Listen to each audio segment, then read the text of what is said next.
I'm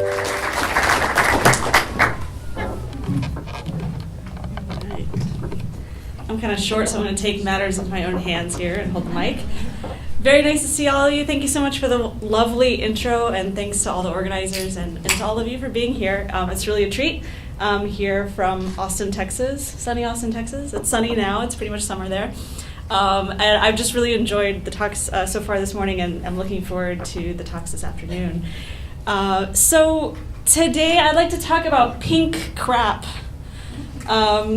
which sounds kind of unflattering. To elaborate on that phrase, I'd like to share some of my experiences and learnings that have, over the course of really almost 10 years, come out of studying and in part authoring both true and untrue histories of video games, software, and electronics designed for girls. Pink crap is not a reflection on my own views on these items, but rather a broader societal view of how we sort of attitudes we have toward girly aesthetics in games and software. So I'll start with a really quick intro. You heard actually a very lovely one, so I won't go over too much of that again. I'm Rachel. Hi, nice to see you. I'm 32 years old. I'm just going to put that out there so you have some context of where I'm coming from and how old these technologies are in relation to myself. I've done a lot of weird stuff in that time. As was mentioned, I have a chemistry degree. I wrote chemistry and biology textbooks for 7 years before I decided to go to art school and get an MFA in design, actually studying some of these topics around femininity in video games. I've had a lot of other weird jobs outside of that, so my path has been very much like this, and that's how you get to being the world's foremost expert in Barbie CD-ROM software. But I'm perhaps best known for my work as a homebrew NES developer under the alias Partytime Hexcellent, as well as for my work as a video game historian, namely through the founding of Famicom Museum, which is an archive of video games for girls, that's quotes, and we'll talk about what that means exactly in a minute. So I'll spare you my full life story, but to say that for most of my childhood, I was actually pretty ambivalent about video games. My interest in them really didn't start until my teen years, when my family got its first internet-connected computer. So we weren't early adopters by any stretch. This was 1997. We had, I think it was a Gateway PC, Windows 95, and a 36.6 modem. So that was pretty cool. The internet was pretty amazing for someone who had never had it before.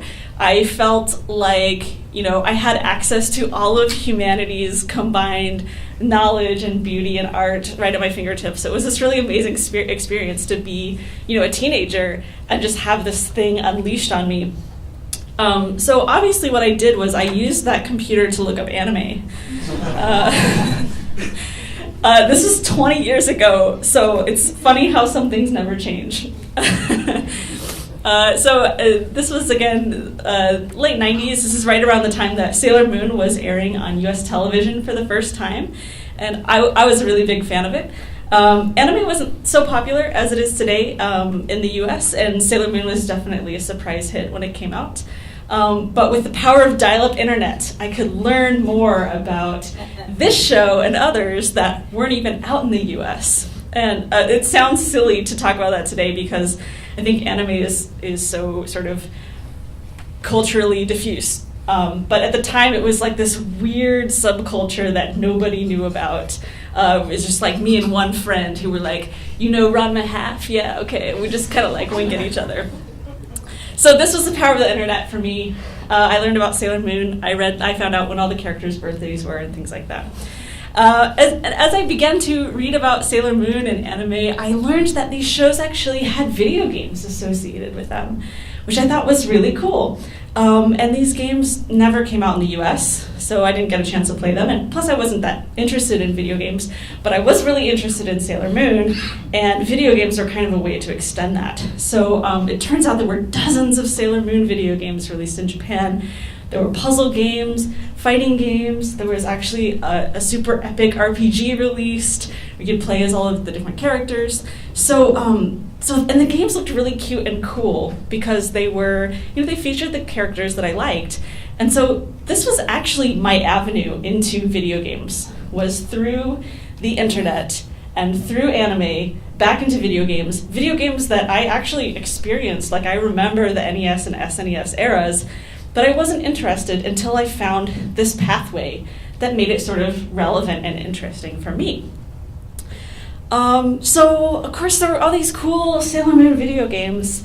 I really want as much of this talk to be about Sailor Moon as possible. There are all these cool Sailor Moon video games, and I couldn't play them. I think eBay was around, but I was a teenager. And what was a lot better than buying them with the money I didn't have was actually emulating them, downloading the ROMs and playing them that way. And so it's kind of through that path that I learned about emulation and ROM hacking, right? So taking a ROM and changing it in some way to make a new kind of game.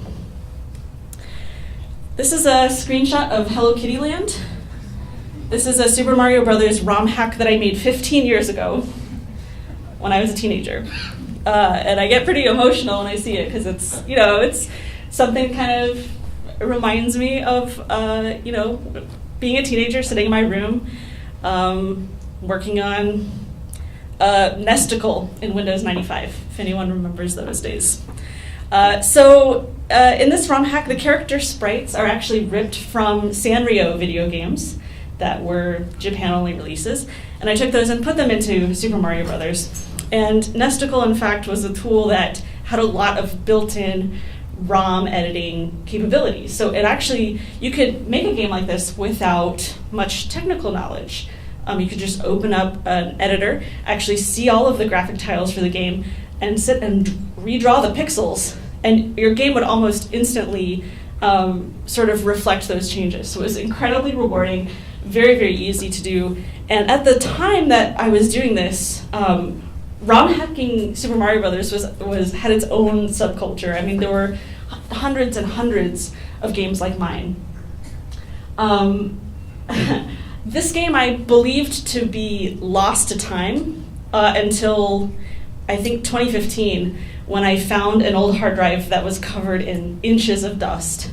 And I figured out what cables I needed to get it to talk to something more contemporary, and I actually found this ROM, and it was really amazing. It was like digital archaeology with literal brushing off dust. It felt very cool.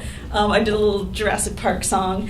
It was cool actually going back to see this after I've learned a lot more about how to make NES games since that time, and seeing all the dumb mistakes I did and things I didn't know about NES games. But this was kind of the beginning of something interesting for me. It's not the best NES ROM hack, I won't lie. It was actually built on top of a Zelda ROM hack of Super Mario Brothers, and there are little artifacts of Zelda in this game. So it's almost like a transitional fossil, right? So one thing I never coded was the death sequence. When Kitty dies, you have basically in the original game, Mario goes kind of facing forward and goes dies. I had never actually redrawn that sprite, and so when Kitty dies, she turns into Link. Which makes no sense unless you know that story, which is kind of funny. So again, it's not the best ROM hack, but it's really cute and cool and fun, and that's what I liked about it. It was a way to make video games my own, and in particular the NES games, which were of no interest to me until I learned that you could put Hello Kitty in them. And suddenly they were very interesting to me. And so I started thinking a lot about this sort of separation of game mechanics and aesthetics. Because, it's weird, right? All it took for me to get interested was changing the skin of this game. And in fact, game mechanics and aesthetics, the graphics, you can think of in quite separate ways, and I'll demonstrate that. So this is a screenshot of a tool that's used to view and edit NES graphics. And this is for the emulator FCEUX. This is a PPU viewer. So you can actually see all of the graphic tiles that make up all the graphics in a game. And in fact, this is all of the graphics for pinball for the NES. So this is a really, really limited set of graphics that make up the entire game. So you can actually count, if you want to, it's 0 to F across, right? So it's a hexadecimal, so 16 by 16, and then you've got 2 pages of those. So you can do the math and see how many pixels that is, but it's actually quite a small amount of data. And these games are really amazing at taking a limited graphics set and doing really interesting and fully featured games. So you can actually edit these graphics without touching the logic or gameplay at all. You don't need to know assembly language, or you don't need to know how to use the hex editor. If you have the right tool, you can just redraw these graphics, hit save, and those changes are reflected in the game, in the ROM. So you could take these tiles and redraw all of them to boxes or circles or hearts, and then you'd have pinball functioning exactly like pinball the game, but everything is a heart. The score, the springs, whatever you wanted to redraw, but the game would actually function the same way. And so this gave me a certain perspective in which I thought of video games as having a certain skin or like an outfit, right? So NES graphics data was this kind of like fashionable attire that could be changed out on a whim, and actually quite easily. So for me, hacking a video game simply meant changing its outfit. So moving into the 2000s, I became more and more interested in learning how do you actually make an NES game from scratch, right? So I was starting with games that already existed, but what if I wanted to make something radically different that I couldn't achieve through hacking? So I read that you had to know how to write code in a language called 6502 assembly. And I had really never done any coding at all before. The only coding I had done was cut and paste JavaScript for the web, so I don't think that really counts. So I was like, well, how hard could it be? I'm just going to learn it. Well, it's pretty hard, but I did learn it. I got some books and got on some forums and decided to leave the forums, and then went back to print and lurking and things like that, and taught myself how to write code for the NES, just like they did back in the 80s and 90s. So my early works with 6502 assembly were these kind of custom generative glitch animations coded for the NES. In other words, I began making my own NES cartridges. So each game was controlled with NES controller, just like a regular game might be, but each button corrupted some piece of RAM or tried to access registers when they really shouldn't, kind of resulting in screen tearing and glitching and unpredictable but kind of predictable visuals.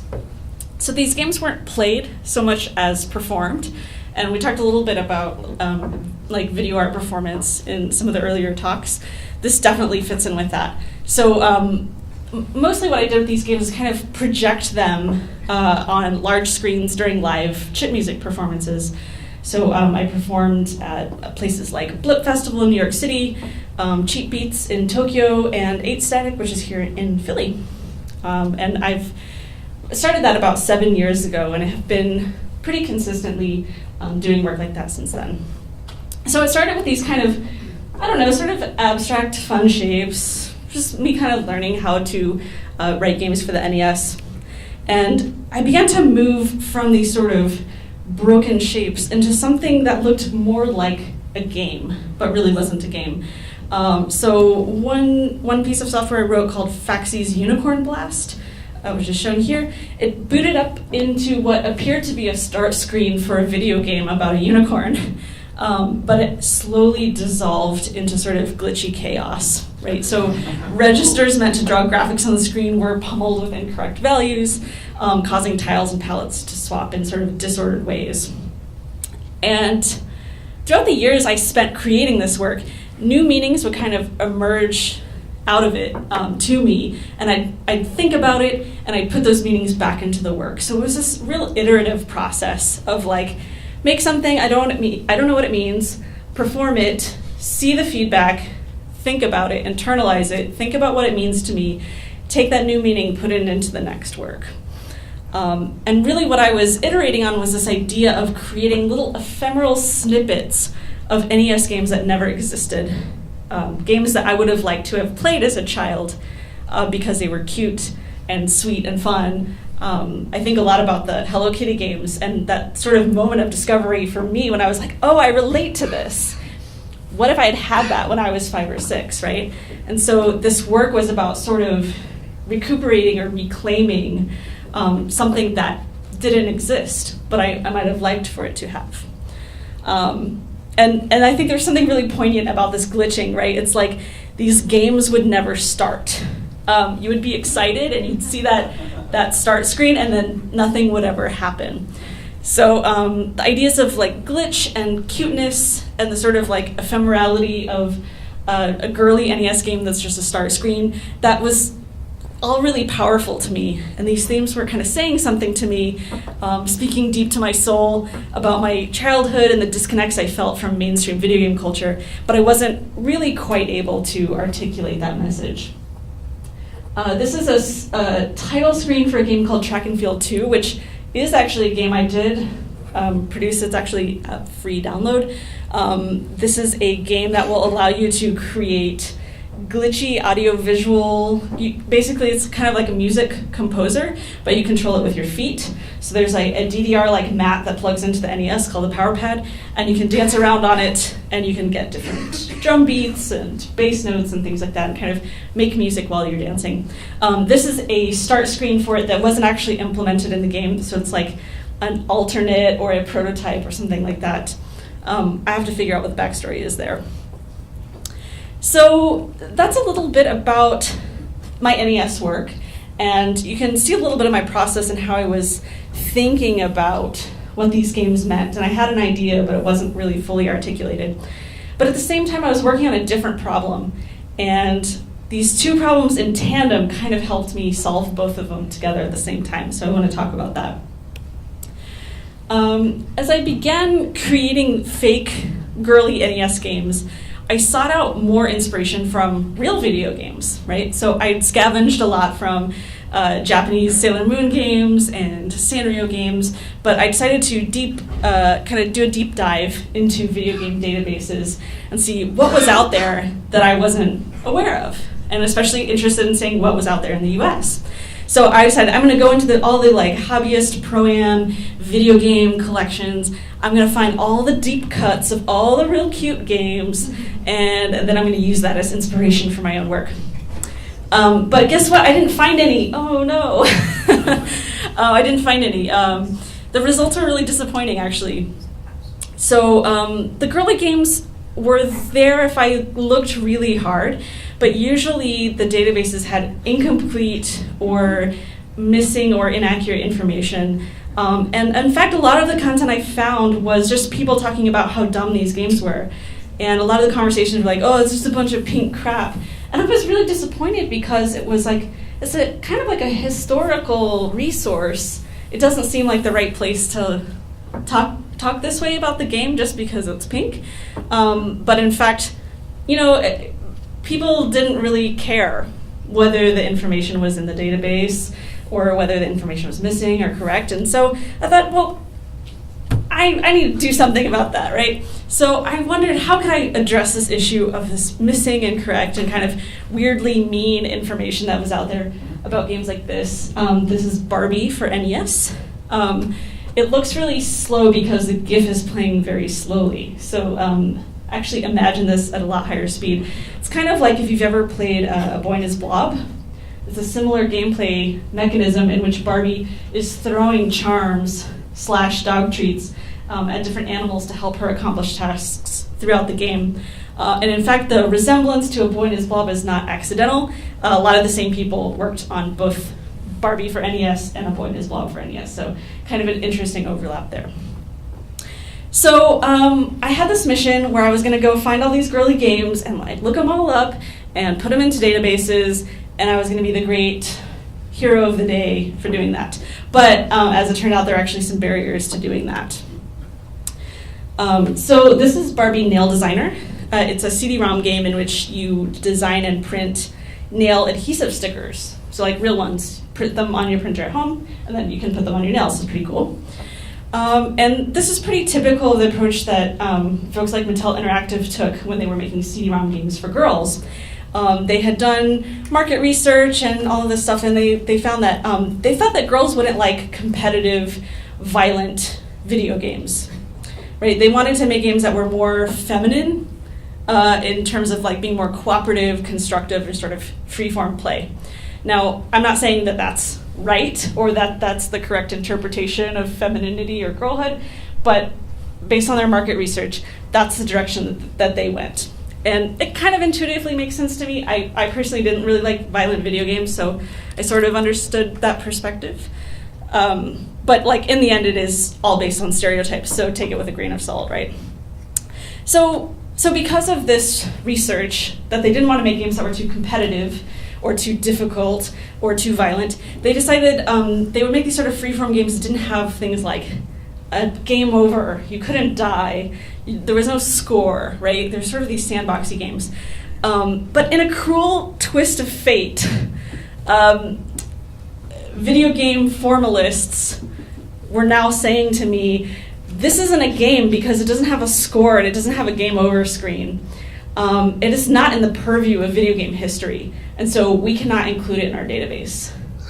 So the things that actually made it appeal to girls actually also prevented it from being preserved in video game databases because it was outside the purview of those historians, right? So I was like, I actually talked to admins saying, hey, can we get this stuff in there? And they said basically, no, it's outside of our scope.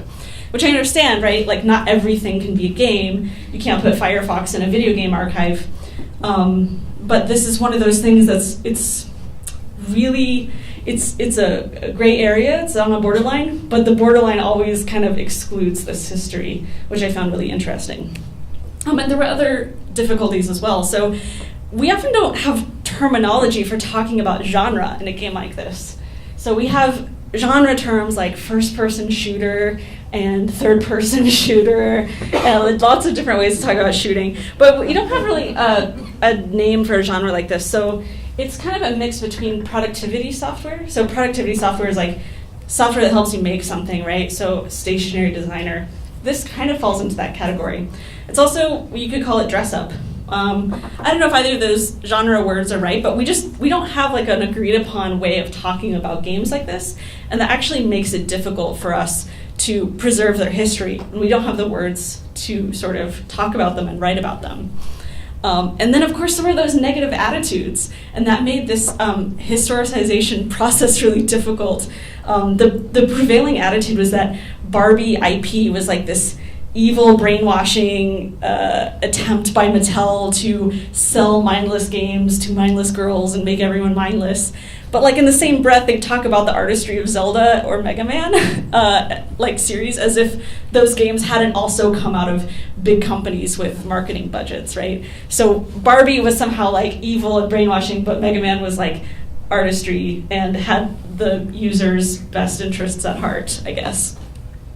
So it became clear to me that trashing girly games was kind of like this identity-forming process among sort of pro-am and hobbyist game collectors on the web. So, collecting and curating and historicizing, all of those things are an exercise in taste. And I think of myself as a game historian and collector, so I think of myself as a tastemaker too, right? The thing was that all of the historians that I encountered had kind of the same taste when it came to girls' games, which was bad.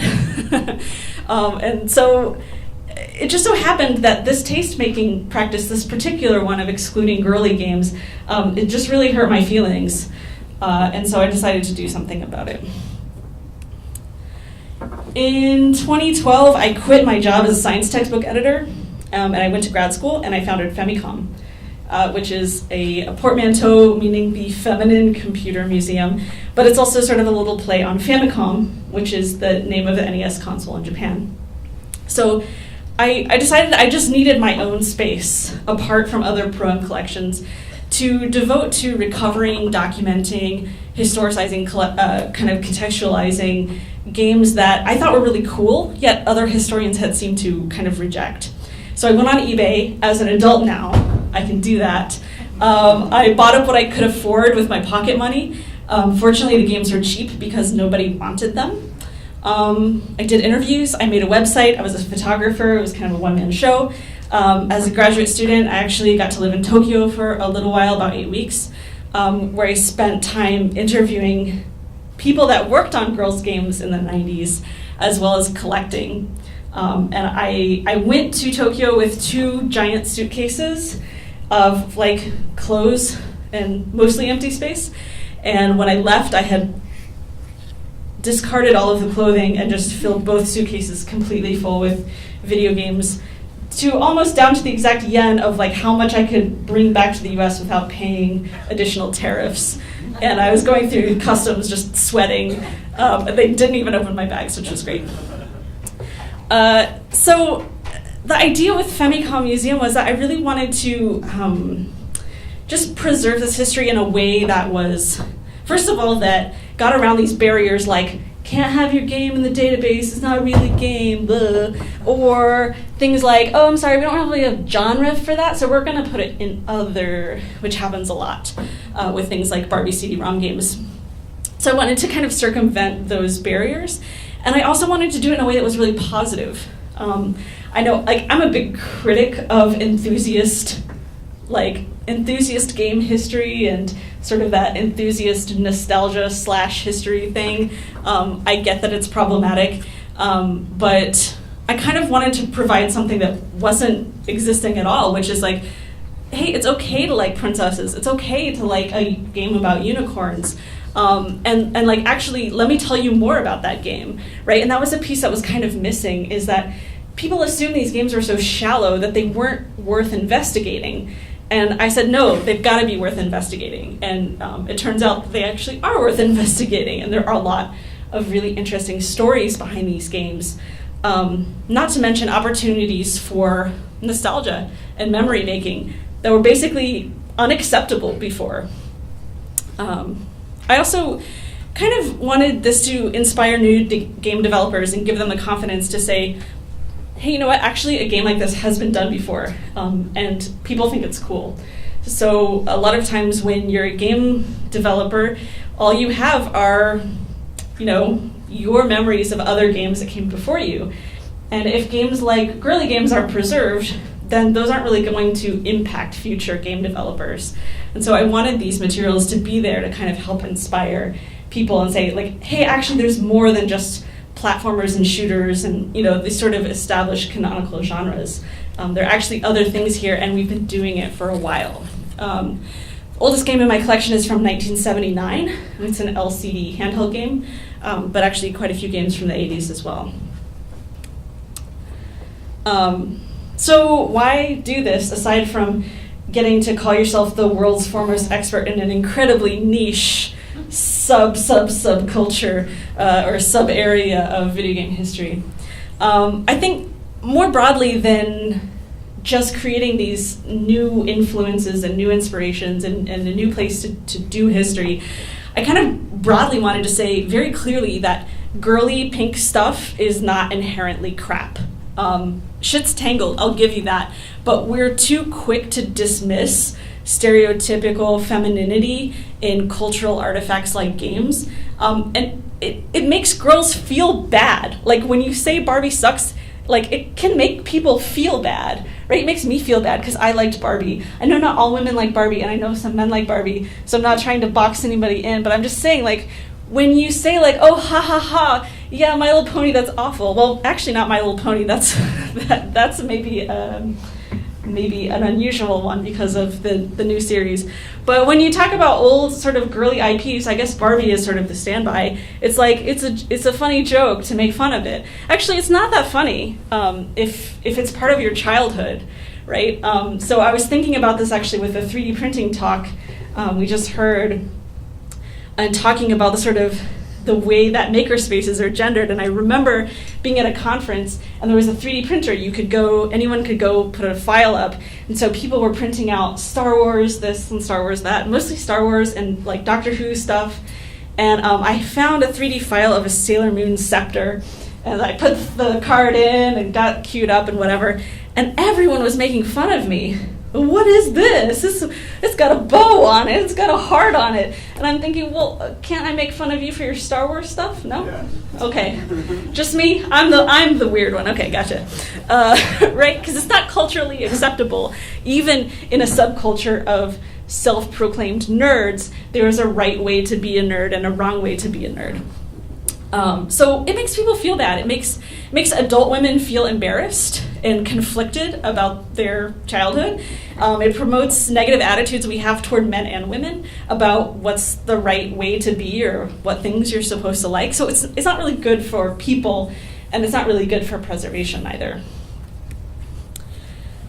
So the past 5 years, I've just, since I started Femicom, I've been so honored to have Femicom contribute to a number of pop-up exhibits around the world.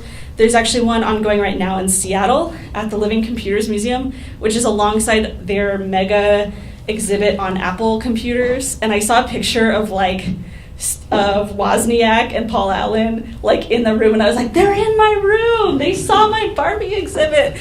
I don't know. We'll see. So this is a Barbie computer playset exhibit at Living Computers Museum, and it'll be there for a couple months. And the idea was to look at video game history through the lens of the Barbie dream house. So Barbies come with playsets, like little tables and chairs and doll houses and things like that. And frequently those, or sometimes they're like office sets, right, the workplace settings. And often those playsets have come with computers, just historically. And actually the first one was in the 1970s with the airline reservation playset, which had something kind of akin to the PDP, I think that's a PDP-12 that you see in the far right. So this exhibit was all about, hey, let's set up different Barbie playsets that have computers in them and see what computers were sort of the canonical computer of the year, and then actually pair them with a real working full-size version. So, in 2000, the Secret Messages playset came with a computer that looked a heck of a lot like an iMac, right? And you can actually look at it and say, yes, I know exactly what model of computer that is. Or, yes, this looks exactly like a Commodore PET 2001 series. I can tell you exactly what model of Commodore PET this is that these playset makers were basing this on. So it's kind of a cool opportunity. It's a really beautiful exhibit space, and I was happy to sort of contribute as a consultant and got to nerd out on Barbie computers. I've also seen in these 5 years, game developers make games that were inspired by the collection or specific games that they learned about from the collection. I've seen, student papers about Femicom and things like that, and so that's been really rewarding to see that this effort has paid off in some way. I was always really nervous about it because it splinters off from other pro-am communities, but I feel like in the end I'm happy that I went that way. So what's interesting to kind of link this back to the work on the NES is that what I was doing with Femicom actually finally helped me contextualize what all this NES ROM hacking and later NES game development meant to me. And so I want to talk about that a little bit. Really, I was creating video game histories that I could not find, in part because they did not exist, right? And so there are a lot of reasons that girly video games aren't in great quantity compared to non-girly games. They segment the market. There are a lot of reasons. We don't have to talk about the specifics. But for me, NES development and glitch and the aesthetics of 8-bit, they were not about nostalgia, nor were they not about rebelling against nostalgia and making something new with the machine and all the things that I think new media artists try to use to contextualize their art. In a way, I was really trying to recuperate a history that I didn't have that I wanted to be a part of. And I saw mainstream video game nostalgia, and it didn't reflect me or my childhood. And so instead of complaining about it, I just made stuff that did that, right? I wrote myself into that video game history. And that's kind of a means of critique as well. So this is a really long sort of design statement I seek to confer value to girly aesthetics by uncovering true histories, that's Famicom, and designing false ones, that's my work with the NES, thereby broadening what history and nostalgia look like, right? When we think about video game nostalgia, 8-bit nostalgia, NES nostalgia, like we have like 3 images that come to mind. They're like Mega Man, Mario, Space Invaders. There's just like there's a handful of small things that come to mind. I wanted to make that that memory a little bit broader. So this was cool because when I thought about it this way, I realized that my 2 passions were actually 2 sides of the same coin, and they were kind of toward the same end, which was sort of legitimizing feminine aesthetics and saying like, you know what, it's cool, girly stuff is awesome, and let's talk about it, let's historicize it. Let's talk about the problems too. Like, I'm not saying it's all great, but let's not let that stuff just go in the trash, because we're gonna lose our entire history if we do that.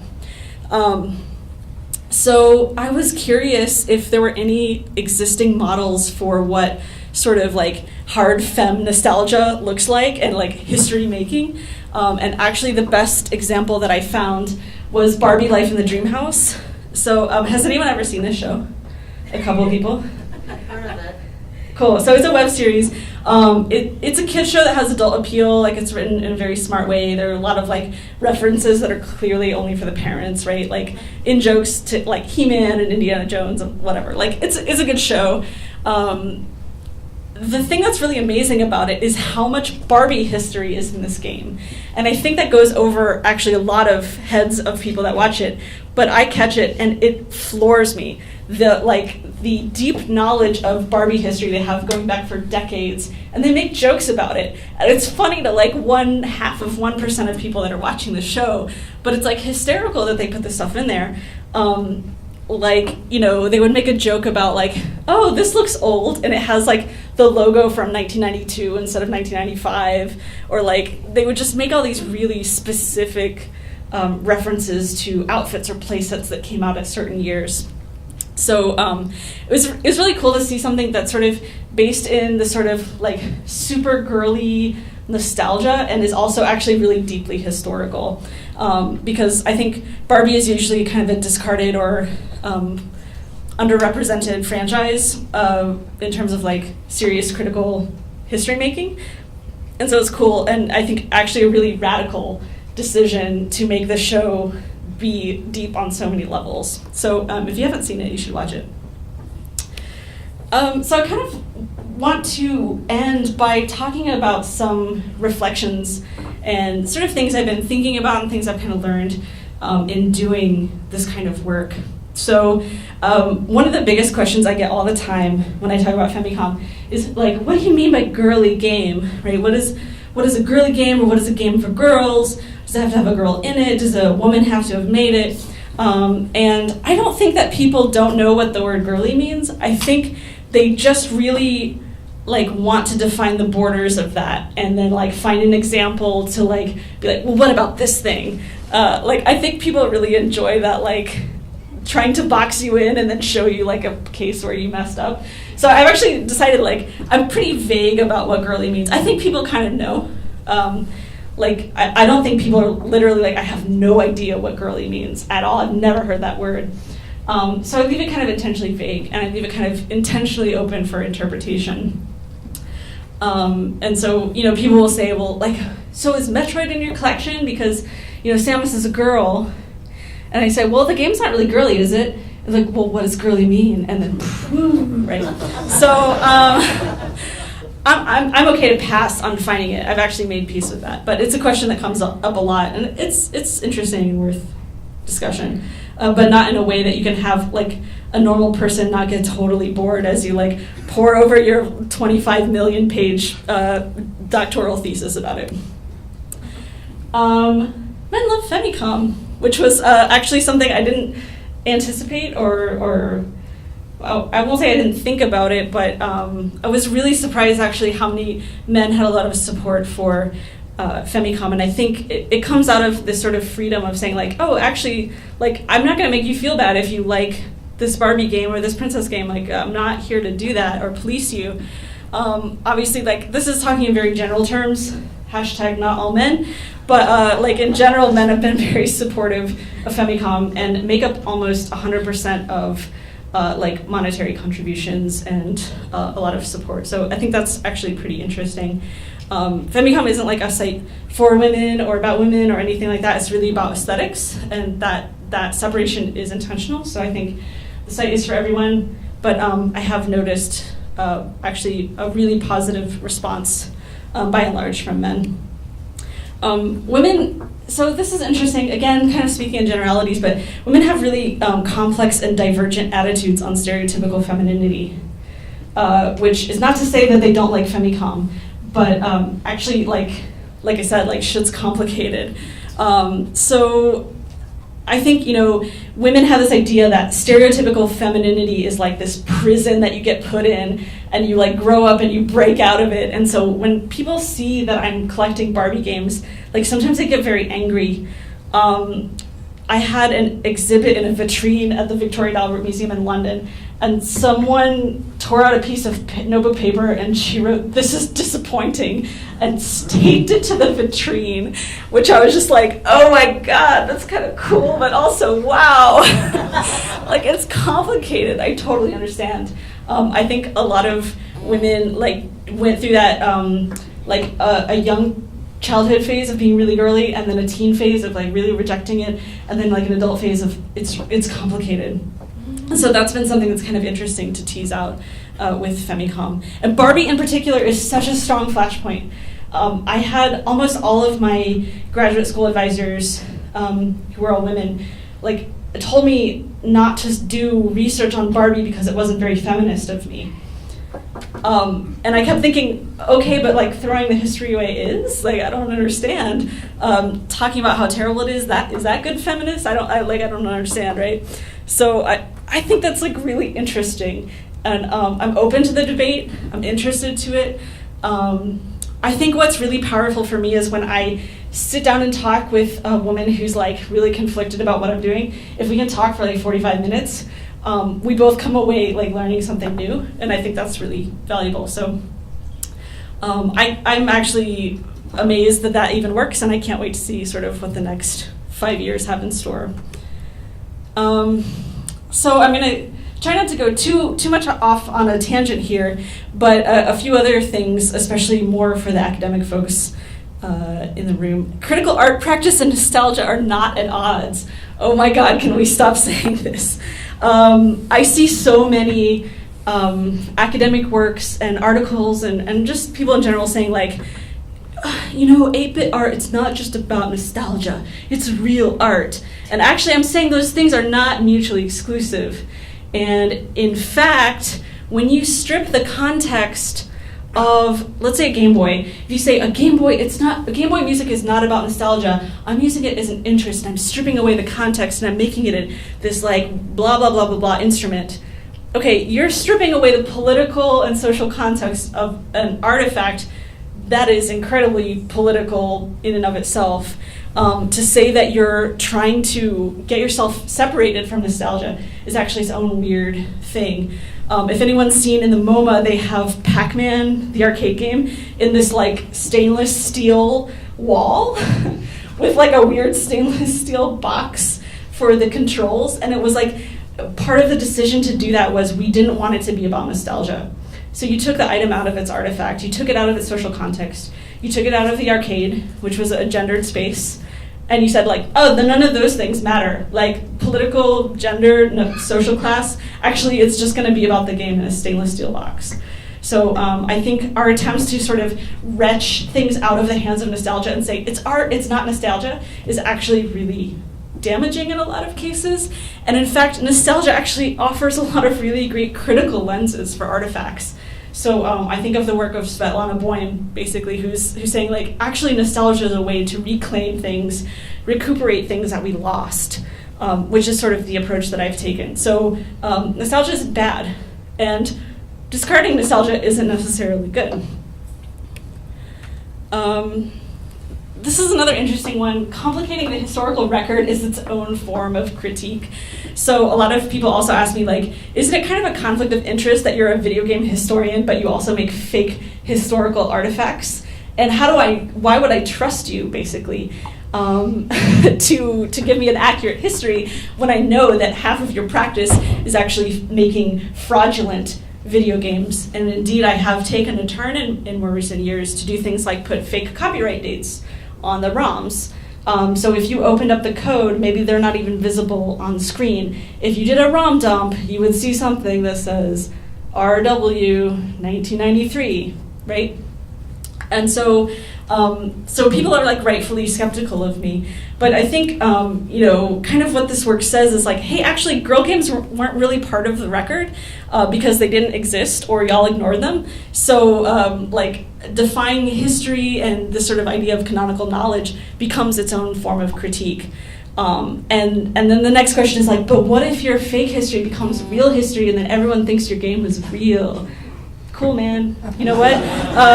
History is often like a reflection of us more so than reality. It's not something I actually worry about too much. I mean, I just told a room full of people that stuff's fake, so what are you going to do? But I do think like what I'm really pointing at with this work is that I'm apparently the only person that knows a lot about these games. And so if I did make a fake, who's going to check me, right? Actually, like, I kind of want to prod other people into, like, you need to care about this. Like, having one person in charge of this whole history is a real bad idea, right? So, like, why don't you care about it? Maybe you should care about it.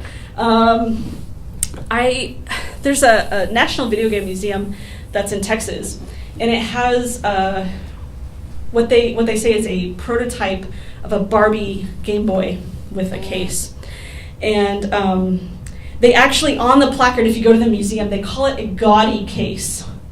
They just could not help themselves. They had to criticize it as being gaudy because it was pink. But I'm also not sure that artifact is real. I kind of don't think it's real. And I don't think there aren't enough experts to determine the legitimacy of the claim that it is a real prototype and not a pink Game Boy that someone coated with glitter nail polish, which is what it looks like to me. I could be wrong. I haven't touched the artifact. I saw it.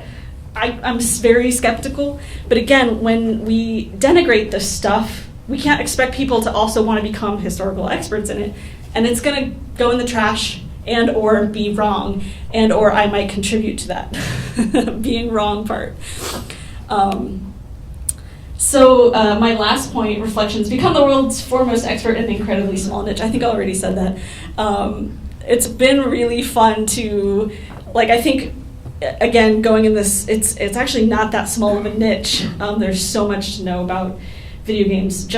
And I focus primarily on Japanese and US games. There are actually other places where video games are made.